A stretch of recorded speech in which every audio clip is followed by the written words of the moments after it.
We'll go ahead. Good afternoon.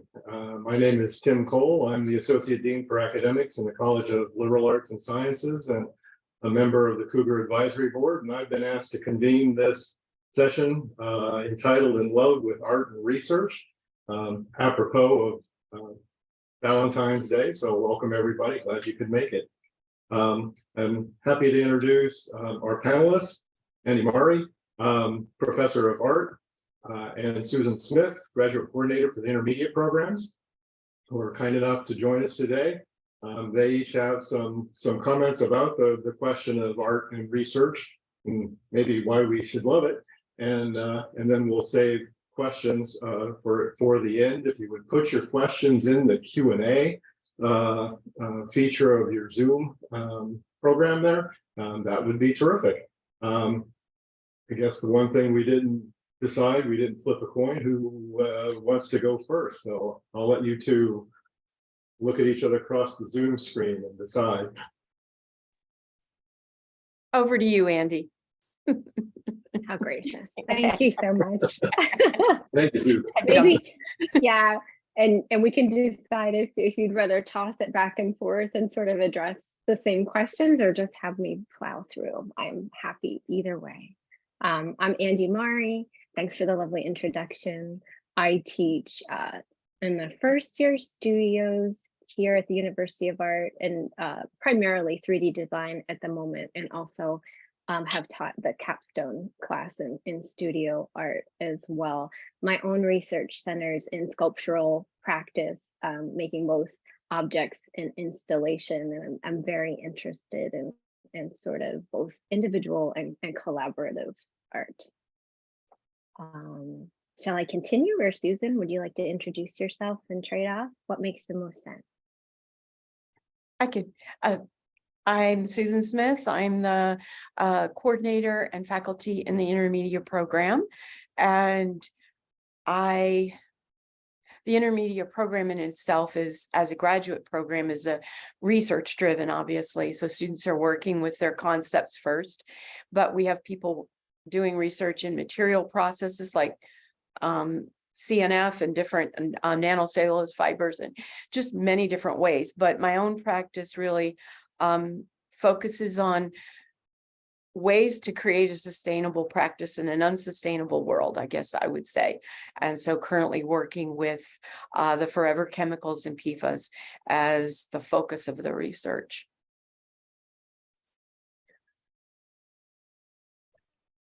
One of the questions we get all the time is, how does art relate to research at the undergraduate level? And how could it not? Really, there are so many different exciting types of research and creativity. And the students are already doing it in their classes. We have a structure that from the 100 level up really looks at how artists learn, and what different types of research really make sense, and sort of extending a body of knowledge, including tool knowledge and written knowledge and work that happens both inside of what people would recognize as a traditional studio practice, but also some exciting contemporary and some collaborative opportunities.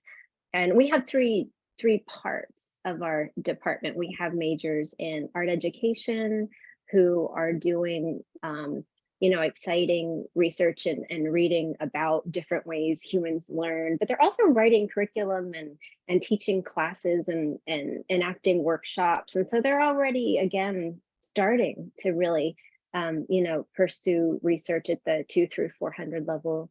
We have our history majors who, from their very first classes are really getting involved with working with primary source materials and learning how to find them, how to engage with them, how to build the resources that are needed, and really hone their writing to find that deep kind of thesis work that's so much a part of disseminating work in art history, as well as getting into tutorial and more of the exhibition end, which kind of links those areas. And in studio art as well, it can become really broad as students move into their more advanced classes, and some become involved with animations and sort of film or media based products that naturally are going to reach larger audiences. And so the research involved for a student within and outside of the classroom to really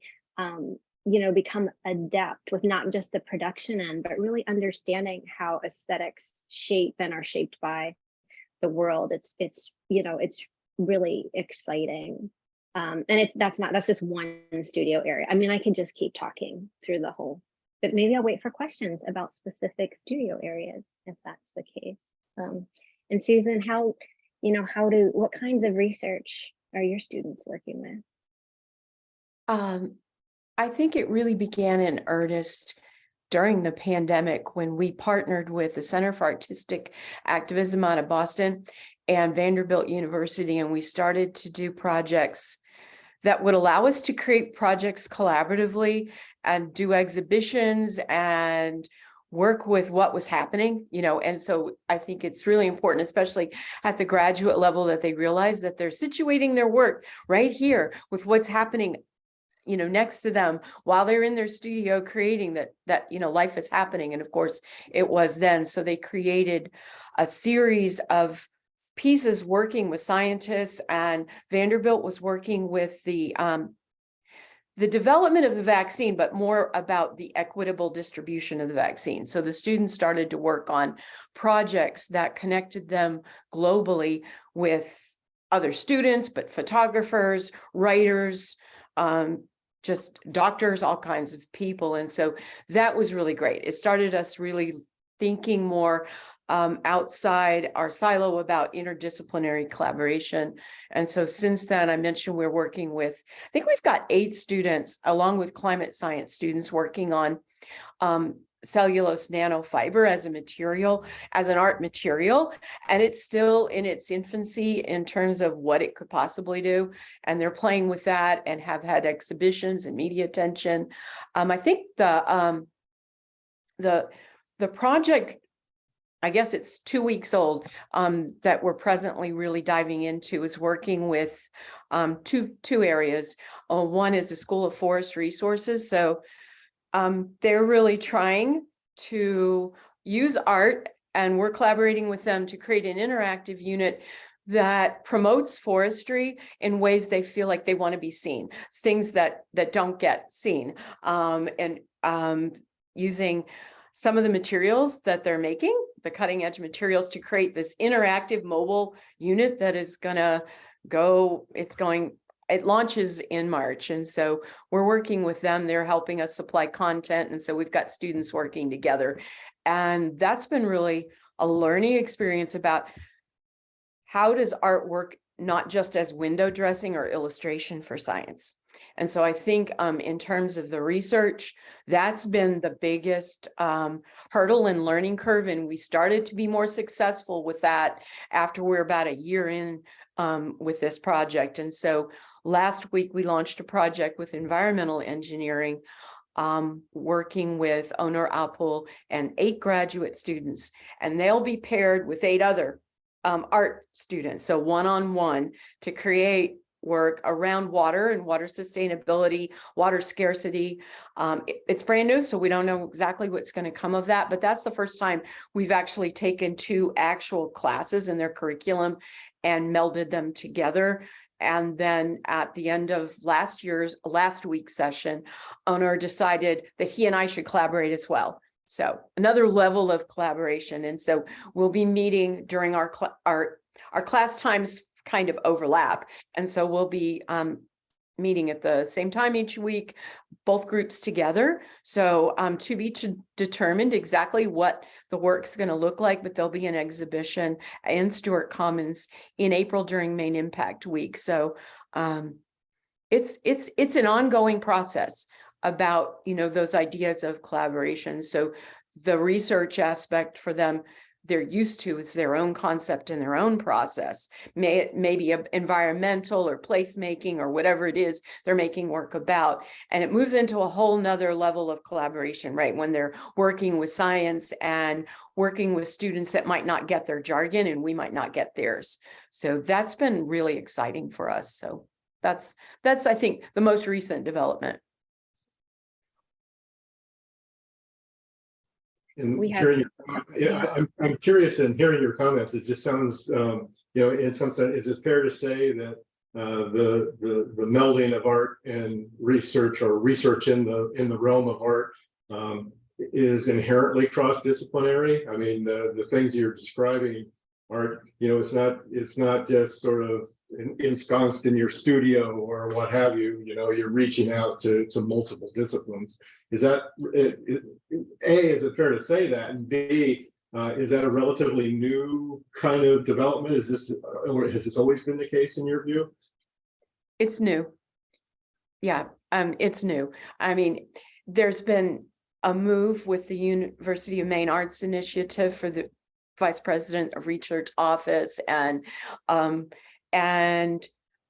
a way to kind of, I think we see that across the board, is interdisciplinary cross, collaborations happening in business, art and design, the use of STEM then becoming STEAM and inserting art in there. So I think that's been for a while, but it's easier said than done to our art classes are it's enough for the students to be creating their work, but then when they add that other level of collaborating with another department on campus, that's, I would say, really started around 2019. And then during COVID, we were forced to be really creative and think of different ways to present material, and science, became really important, and something I think we were all concerned with as we had firsthand experience of and we're eagerly awaiting, vaccines or health concerns and things. So the students really became more actively involved then. But I think, Andy is right. It's art is inherently research driven, because you're always pushing the boundaries of what paint could be, or a sculpture, or a medium. And so it's always really material. And then later it feels like, after your processes in undergrad and graduate, also more concept driven.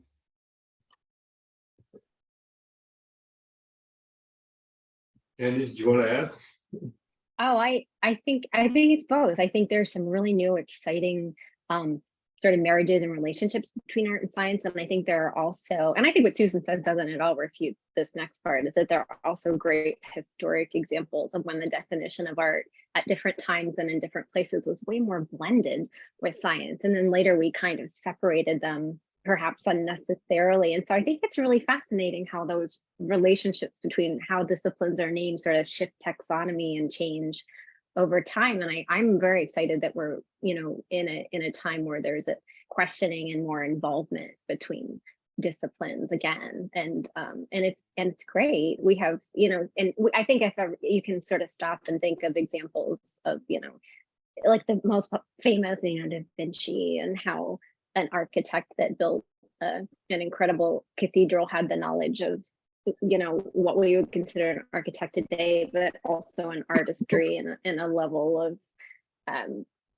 perhaps aesthetics that I won't say everyday architects don't have. I'm not going to say that, but I think it's, it's really fascinating how that works. Kind of a more sort of on-campus question, I suppose. How the various ways undergraduate students in particular can get involved in art-related research. Can you comment on that? Yeah, that's a great question. I mentioned generally somewhat that it's already going on in class, and there are also class choices that you can make as well that help to promote that. There are independent study courses offered in art for art majors who find that they have a real passion for researching and working on something that couldn't easily be accommodated in an upper level course with 18 other people. And so that's an option. And we have internship opportunities, and we have the CUGR grants, and we have the Art and Design Alliance and groups of like-minded people, and that come together, and we have great opportunities to build a structure to assist students in being able to do their own driven individual research. And our internships, we have both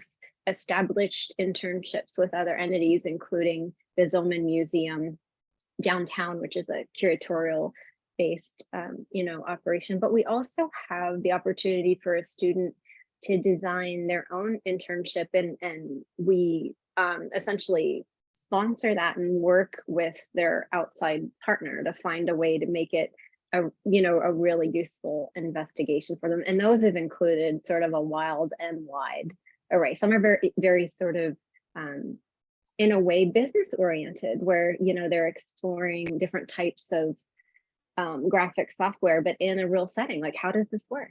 How does this work when you're the person troubleshooting for other people? And it is research, and it's also a type of job experience. And others are much more academically based, and some involve, as we've been talking about, collaborations between theater and traditional artists, and dance and traditional artists, marine sciences, and it's a long and extensive list. But asking your instructors, going to your instructors and saying, this is something that I'm very excited about, and attending events on campus. There is a lot going on that focuses on undergraduate experience, and I think sometimes students don't know how they don't realize that there's an opportunity in that event, that it's not just a necessarily a more passive experience of going and looking at something, which is not passive anyway. Susan.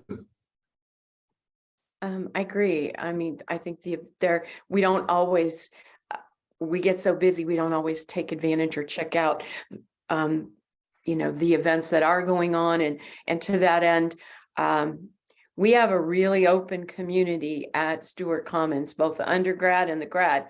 And we have visiting artists that come for the MFA program, which are open to the community. So we have people from all over the place attend these events. And so we try to schedule people that are very diverse, very inclusive, and represent all kinds of mediums. So some of them for the more experimental and some of the more traditional.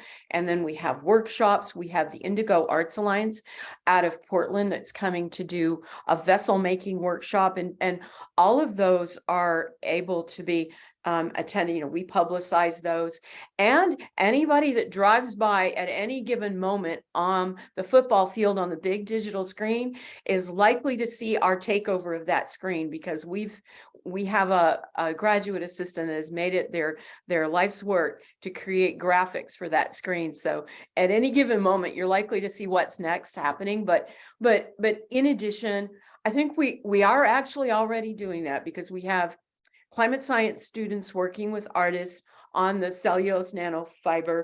Our students are going over to the Process Development Center and working with the students there, and working on 3D printing, materials and things like that. We have the Art and Creative Ecologies is a grant that was sponsored by the University of Maine Artsy Initiative last year. And so we're in the second semester of that, and that's brought talks to campus, partnered with Art, Climate Science, Intermedia, and the Sustainability Center. So I think that a lot of that is already happening, and it's just a matter of checking one of those out and getting into the community. And so students are also welcome. The beauty about Stewart and IMRC is there's the cafe in the center, and it's the hangout space. And so we have students there that are coming for communications, new media. A lot of different majors are having their classes there. And so a lot of them end up getting tours of the labs, or the graduate students have studio spaces in that building, and they're always welcome to show folks around at what's going on in the studio. So I think that just checking out what's going on the website, and we publicize it through the graduate school, and Lord Gallery is a great resource to see right now what the faculty are making. Half the faculty are showing in a faculty show right now. We've got a brand new gallery director. So there's really a lot going on. It's just a matter of taking that first step to dive into it, and as well as some of the graduate level classes that we have electives and things similar. Students from all disciplines, there's opportunities for them to take classes in some of our you know, I don't know, projection mapping or something that they might be interested in. So one only needs to just contact either department or the Department of Art, and I'm sure we can hook you up with something you might be interested in, or just try, experiment. That's terrific, thanks. Just a reminder to attendees, if you have questions for our panelists, feel free to start putting them into the Q&A section. We'll monitor that and relay that to the group. So don't be shy. In the absence of that, I'm going to keep plowing ahead. I have sort of a mix of practical and theoretical questions, I guess, in some sense. I mean, I'm a political scientist by training, and so I think that infuses some of the things that I'm thinking about as I hear you talk. So the really exciting projects that you point to, that point into the community and make interconnections with the community. So there's an inherent activist component to art, I would think, and I was hoping you might want to comment on that a little bit. And the connected question to me, I think, as well, is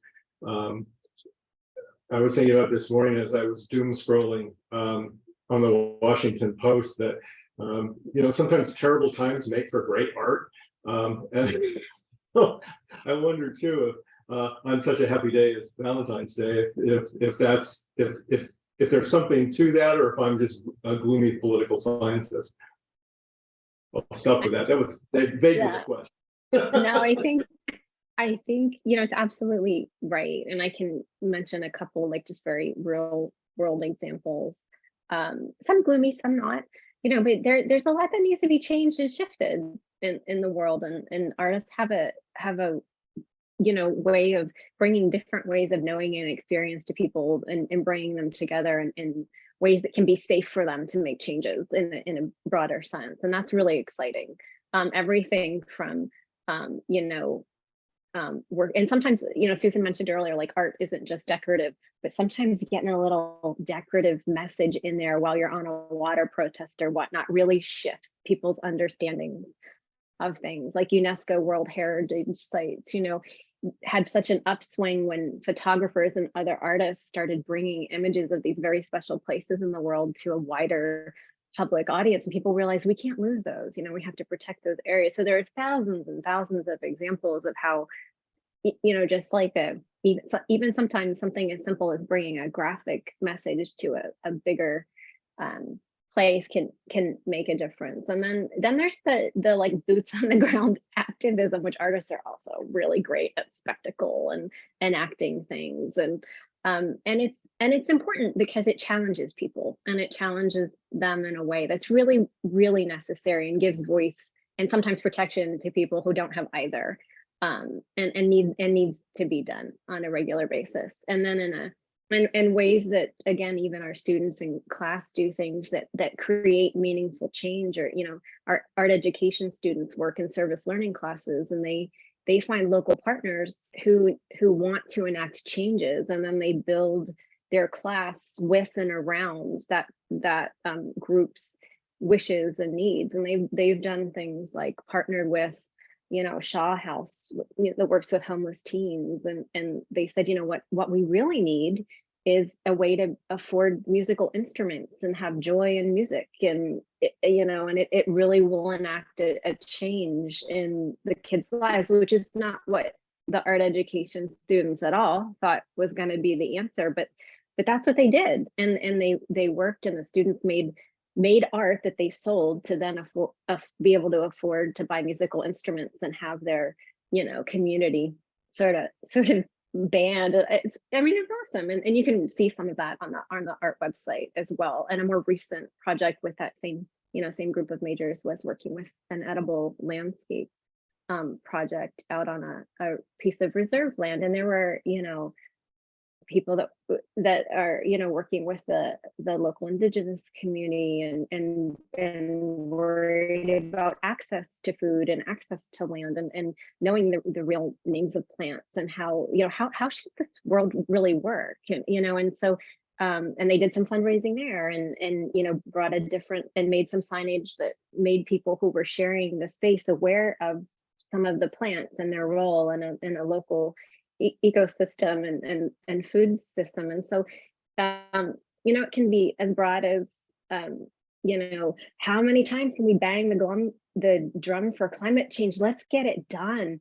You know, and artists are definitely on that front line as well. And so I think it's big and it's important. And I think, you know, people are doing it every day, inside classrooms, outside of classrooms, and it's exciting to see our students, you know, catch fire with it as well.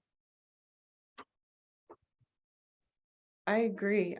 It's a book that I'm currently using for one of the classes that I'm teaching this semester is by Santiago Zabala, and it's titled "Why Only Art Can Save Us." So I am inherently lean towards having to make sure I am not too activist or political perhaps in the classes, but it feels like the urgency of our times calls for I think that I try to really express to the students that what I mentioned before is that they're making this work, and to some degree, some of the things that are happening around them, I mean, this during COVID, a historic time. And so perhaps, you know, they were creating something, a sculpture, something that wasn't necessarily in relationship to what was going on around. And that doesn't always have to be the case. But by the same token, a number of them were, and they became part of the special collections at Fogler Library. Some of the work that was created at that time is now in the Maine State Archive. And because it's historic. And so it really made me acutely aware of how important and somewhat responsibility that we have, because we have this gift or a skill set that we can use, as Andy has said, for these reasons. So I think that it's really, really important to realize that they're situated in a particular time and place. And just like all of the, you know, all of the artists before them, they're reacting to, you know, when we think of, I don't know, if we think of Futurism and Dada artists, they were reacting to a particular time, you know, of war in World War I. And so this kind of feeling of it, the art looked really absurd because they felt life was really absurd. And so we can see some of those cycles coming back around, and how response with Ukrainian artists, we were following that really closely in one of the classes that I taught, and their responses to how they were being able to process what was happening to them was through their art. So I think that it has, just like Andy said, it has this way of bringing a different perspective to what, as a political scientist for Tim, or as an economist, or as someone that's looking, the PFAS people that we're working with are looking a lot at statistics, are looking a lot at the chemical reactions and the short chain and long chain forever chemicals. And so the artist can perhaps give a point of entry to people who may not get those statistics, or may not read the white paper, say, that has been written. And so I feel like it has an opportunity to reach people in a different way, in a more, maybe instead of statistics reaches us in one way, but it may be in a more emotional impact on people. And how can we tap into that? And in some ways, how can we be really confrontational and intervention? You know, there's a place for that as well, too, like Andy said. So I'm currently working with a residency at the New York City Department of Water and Soil Conservation. And I've been able to see, because New York, I guess, does things always before the rest of the world, how really closely they're using art in ways that I hadn't even thought of using. And how can I incorporate that into the, you know, into some of the classes that we're teaching at the graduate level. And I'm able to really see how the real issues that they're having around their water and water scarcity in places, and what they're doing to the Hudson River, et cetera, how they're using art, and ways that we can connect through something like a night sky and a video projection, and just using the technology tools for something that might be really beneficial. So I think there's a responsibility there, and I'm seeing it through the undergrad and the graduate students, very much how they're using the work that they create. And it may have a slight edge, or it may be just out and out in your face, addressing some of these issues. The questions are beginning to come in, so let me take the liberty of asking one more, and then I'll turn to the questions in the Q&A. You both pointed to this, but I thought maybe since this is a CUGR sponsored talk, that it might be useful to draw on this a bit more explicitly. Maybe give us an example of an undergraduate student project and how it affected that student's experience. Maybe as they moved into sort of postgraduate graduation life and career. I can speak to a recent undergraduate's experience.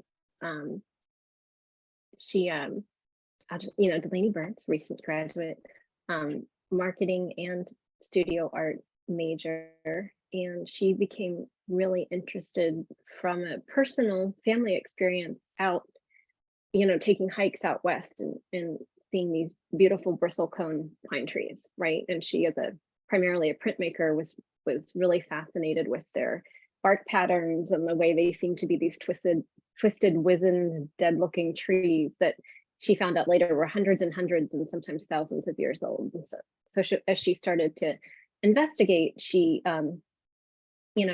started taking classes, and she met a forestry professor, and it all kind of came together where she started to focus her work on these bristlecone pines and sort of, developing different kind of visual choices around what she was learning about the trees. And then as she brought that work to her professor in forestry, he was getting very excited and saying, did you know, that they use this type of tree and in dendrochronology, and sort of they're finding climate patterns that are giving climate scientists great information about patterns that might be useful to, with some predictions today. And so it became this really rich kind of conversation that began to get a little bit more structured, because, as when you're advising a student on a great research project and they're bringing in other professors, you become involved with the professors and make a structure that assists the student. Like how can we best, work together to give information, to really try to make something new between the areas, even if it's just preliminary in terms of the relative expertise. Do I understand dendrochronology? I do not. But did I work to sort of, figure out a way to do a little bit more investigation into forestry to be able to converse with the professor, and he the same. And so I think it's really exciting. And the students' work, it led her to focus on some trees in Maine, the white cedar, the Thuja occidentalis. And so it became a lot more localized and started to get her involved with the New England area more specifically. And she did choose a graduate school based in New England. And a large reason she, was accepted at that school is because they were really interested in this kind of cross-disciplinary work, and said, this is, we'd like to support you seeing this out and sort of see where it takes you and that type of thing. So I hope that answers your question. I mean, I think there are plenty of other examples as well.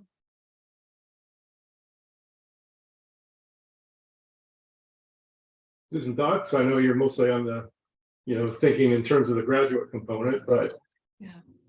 Well, we do have a student that has a CUGR grant recipient currently right now, Luke McKinney. He comes to us from Alaska as a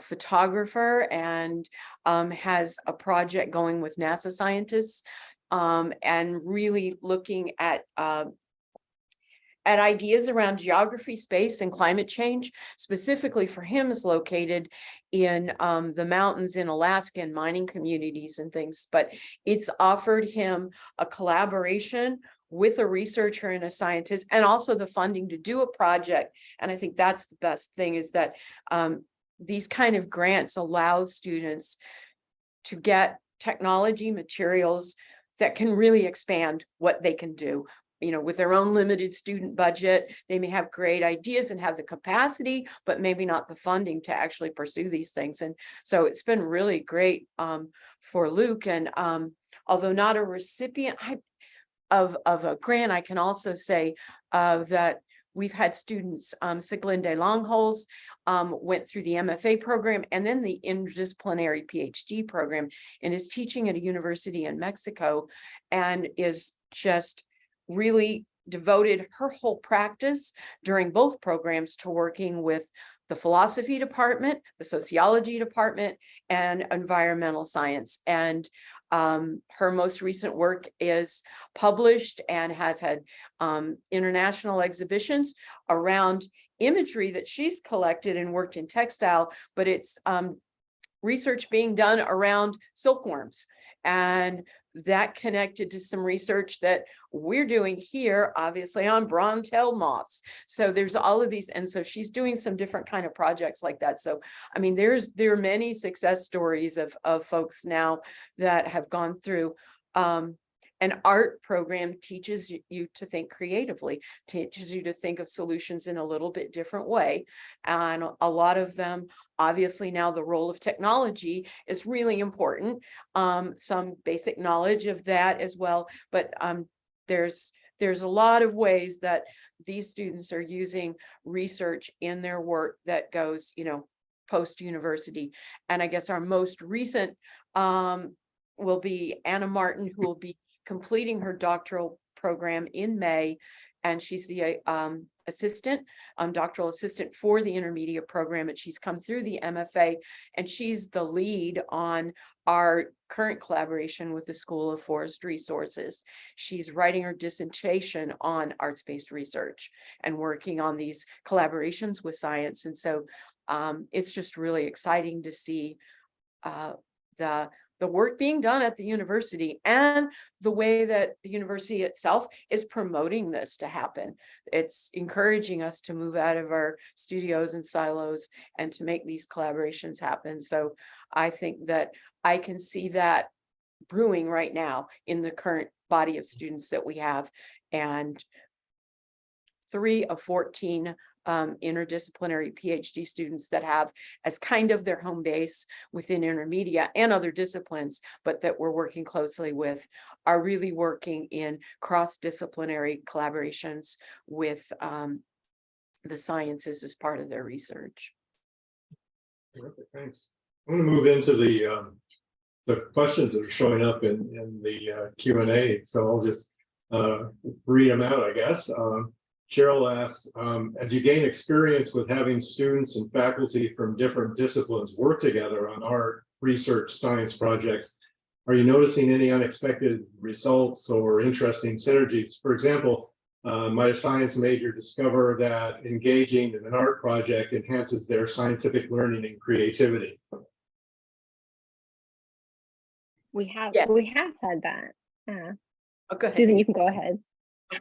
Well, we see that a lot because the students from the sciences will often be able to suggest things and processes that we hadn't thought about. And while some of our students in a project that might be using 3D printing don't have the same approach as some of the other students do. And I guess I should also, the project last year working with the Hudson Museum on recreating the Tinglet helmet, which was a indigenous relic. Art students were working with the students in 3D printing, and it was just advanced composites. And I could see all of the time in those meetings where they were coming up with different approaches, both sides. And then sometimes, and that's, I mean, it's not all positive. There's the frustrations too, sometimes, of some of the art students thinking things could happen that, because they're used to kind of the try anything and let it fail. I noticed that some of the art students were more okay sometimes with rates of failure than the science students were. And then, so they learned a little bit to let go, and it was some really interesting workshops that we've had. And then the current class right now, it's really in its first couple weeks of us actually attending each other's classes. And so too soon to tell, but I know from our side, there was a level of enthusiasm in this class. It's a collaborative class. That usually collaboration is not the favorite class in the graduate level. They want to do their own work. They don't want to compromise and collaborate necessarily. And you have to kind of work through that. But incorporating the students from environmental engineering, the level of enthusiasm in the past couple of weeks has gone sky high. They can't wait to see, because it just brings a new ways of knowing that, and approaches that they're used to kind of their own way. So I think it's for us, it's still in the more beginning stages, but I think that if this can be a success, then there's ways to schedule classes, cross-disciplinary classes as part of our schedule. That could be happening. So that's exciting.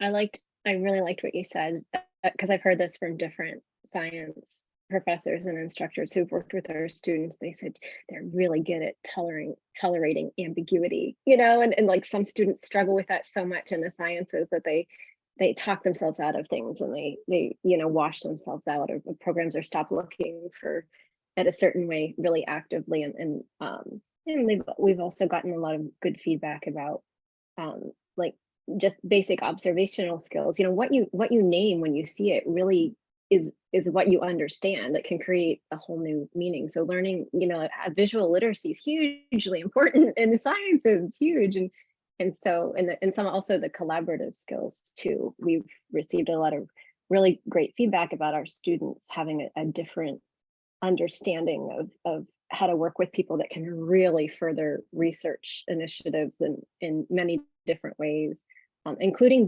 being able to ask these stupid questions, which is one that, it's not, but saying like, is there a reason we're not doing this? And sometimes there is indeed no reason why you're not trying something else other than you didn't think to do it. So yeah, we've had a lot of interesting feedback from students and professors in other areas about learning differently and finding different results, is maybe a good way of saying it. Another question from Colleen.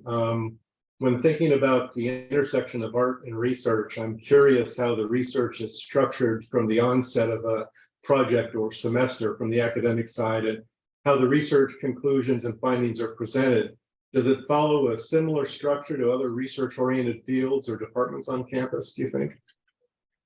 Some do and some don't. It's probably as structured, but the structure can look quite different. So we have the students work very closely with their advisor and build timelines and sort of goals, and in the same way that you would in a lab, what you plan to do to sort of do your research and meet your goals, and how to have, how are you evaluating what's successful and what's not, and that type of thing. But it's not science, and it doesn't have to be reproducible in the same way and whatnot. So that the way the work is disseminated can be really varied, like really, really varied. We have some students who have worked in like site-specific work where they're collecting sounds from the sites they're working on, and then they build a website to share the sounds, and then we're working on ways of mapping so that people that actually went to the spot could find a way to access the sound and compare it to what was happening there at the time. And they did present also at the symposium and had the sort of traditional poster, which really works well to consolidate information, right? So to give you that bite to really get the kernel of the project as you're moving away. But that's something that every artist has to really think about and wrestle with, is the different ways that you do share and engage people with the work. I agree. It's how do it's sometimes a little bit different. How do you measure success is something we talk about in the very first class. They talk about who their audience is for their work, what's their mission statement, and this is in the beginning, and then we review it at the end of the second year as they're ready to start, because it's a 3-year program in the MFA, start to think about their thesis. And it's sometimes when you're engaging and you're working with art in the community, which in our MFA program we call our social practice, it's very different than if I'm creating a painting in my studio and I'm the sole author and the master of its success or its failure or whatever. How do I gauge its success is often perhaps maybe, does it get into a show? Does it get, recognition in that way, or my audience feedback? But then when they're working within a community collaboratively often, and they're inviting people from outside their enclave into the work, that often can change the work drastically in terms of, we've done work in, often we will create projects, and one of them every other year is to go to Black Mountain College, and we create a project that gets community members from the Asheville area and everybody around. And it's often really interesting is that what we think our outcome is going to be needs to shift and pivot as the day goes on or as the project develops. And then when it goes out into the community, often can have unexpected circumstances when you invite the community in and they're co-creators of the work, right? So sometimes we can create something that we just need the community to kind of fulfill a task that we've already set in motion, and we still kind of control it. And other projects, being more open-ended, have sometimes unintended, not always bad. I mean, it's just you have to be able to give up that authorship of the work, that I think sometimes is the real challenge for it. And then we see sometimes how it can have transcendence, agency beyond what we initially intended. And so that outcome is always somewhat of a question. And I guess maybe in its best sense always stays there. It stays a question that opens up to whatever the next work can be. And that's probably also with science as well. It opens up that next horizon. But a lot of the community work we do, we always have to be prepared for epic fails, or just being able to respond in the moment to what you didn't anticipate back home in the studio. So.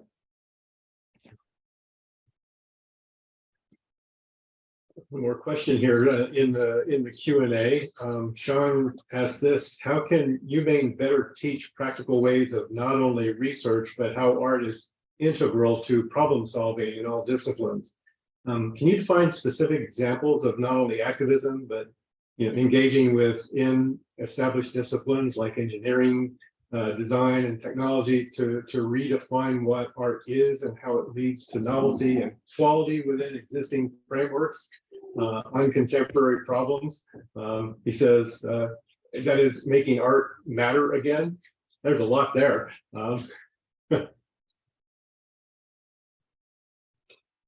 I think it already does matter.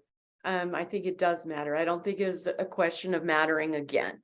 I think it always has, it always will. We'll always have, creativity and people wanting to express themselves, and they'll express themselves with whatever materials are at hand.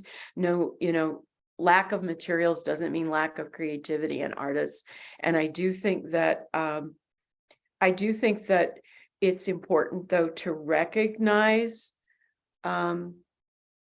full, transparency, recognize the value of the humanities, and not just, the humanities in general as being on par with the sciences. And I think that the more that we can do that and integrate those things, and I think that there's attempts to do that. I don't think that that's always been the case. That Andy made a really good point that initially, thinking of art history, those were more unified, and there was this separation.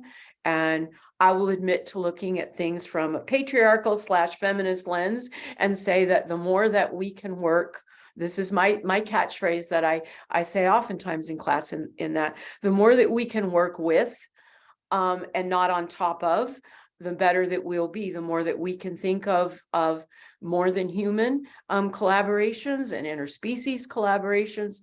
And so I think when that it's not restricted to just how can, we get the engineers or the scientists to respect the humanities or the art. I think that's still very human centered. And so I feel like the more that we're able to extend outward and the what if we don't, we contemplate that a little bit more before we get faced with the what if we don't, that we'll be better off. But I do see attempts at that being made, but it is absolutely true that it needs to be supported at the university level, the system level, and and that's not always the case, but I also see that, we're inherently, creative, and I think art will always have a place. So that's kind of my answer to that. Yeah, I can't top that answer. I agree with too much of it to try. I think it's so important what you said, in terms of you know what we teach students, there's so much to learn about being human and learning how to care about the world you live in, and it can't be done only through acquiring job skills. It can't. There, I said it. And but obviously, while you're acquiring job skills in a setting where you're also taking a deep dive into the humanities, it's a more enriched experience, and you're figuring these things out. So hopefully our policymakers and our radicals and everyone included who can make positive change in the world has learned how to think deeply, and has learned to work through creative processes, and has found their ability to suffer through ambiguity sometimes, and reach for things that seem too big, and ask rude questions, and make something and make it again and make it again and make it again, and work with other people to figure out why it hasn't worked the first 14 times, and all those things that we've been talking about implicitly and explicitly today, that I think people I think you have to give people hope. People give up. It's a rough world. There's a lot of terrible things that happen every day, and you have to dig deep, and sometimes to dig deep you have to show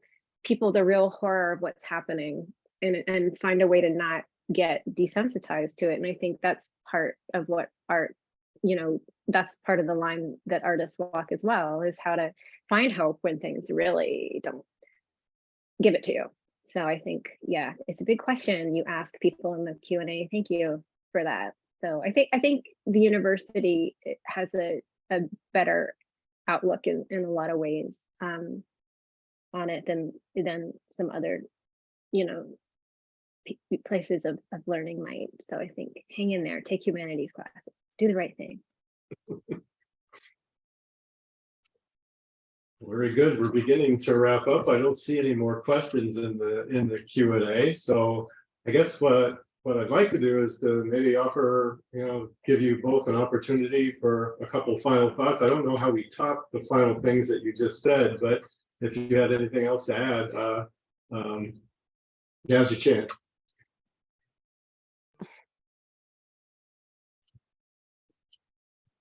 I guess I would say, oh, go ahead, Andy. No, go. I like following you because you're good. Oh, now I've totally lost it. I was just going to clap for what you said.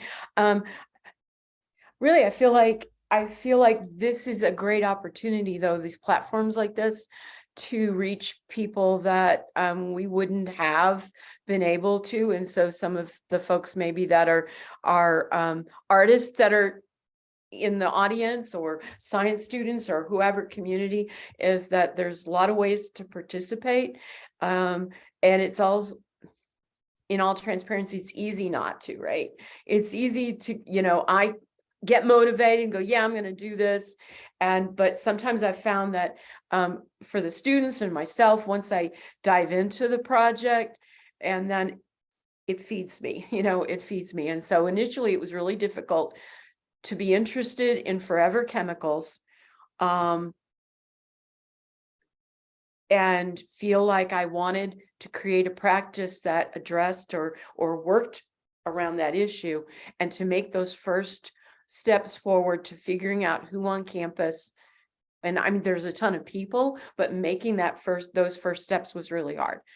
For me, it was, because I thought, oh, I'm an artist, right? They're going to think I'm going to, I don't really know what they know.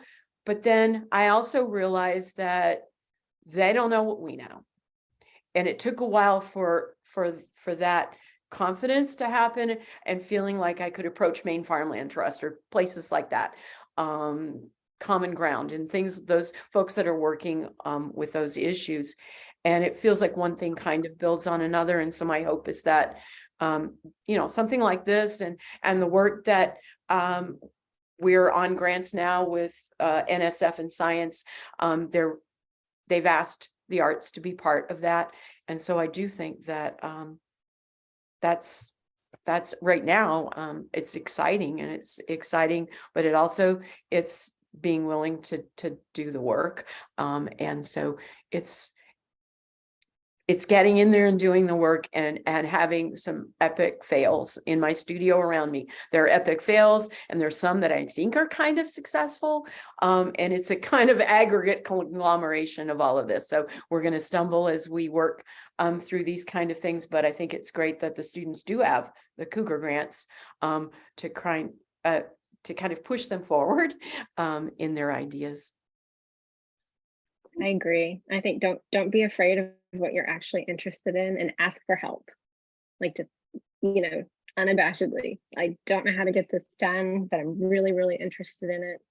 How do you think I could do this? And I mean, you're at a university. It's great. It's perfect for that.